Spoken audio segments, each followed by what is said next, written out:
Incumbent Congressman ng Occidental Mindoro at iba pa pinadidisqualify sa COMELEC. Bakit? Alamin natin mula kay Boy Gonzales, RH29. Boy, good morning.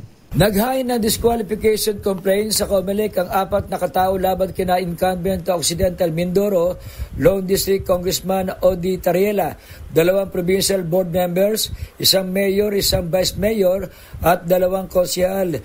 Ito dahil sa paggamit umano sa pangampanya sa panahon ng ayuda distribution at paggamit ng mga resources ng gobyerno sa kanilang pangampanya. Sa reklamo na iniahin sa COMELEC Law Department, inakusahan ni Barangay Councilor Radamalin Boy Cardosa si Congressman Tariela na nangampanya sa panahon ng ayuda distribution noong April 11, 2025 sa San Jose Occidental Mindoro kasama ang OFW Party List. Present din noon sina incumbent board member Alex Del Valle, Nathaniel Cruz, dating board member Rod Agas, Councilor Arnel Argame, Vice Mayor Sani Javier, Councilor Danilo Centeno at Ariel Balmes. Samantala, kasong disqualification din ang inihahin ng isang dating barangay captain Aquino Akla kina board member Nathan Cruz at Alex Del Valle matapos gamitin umano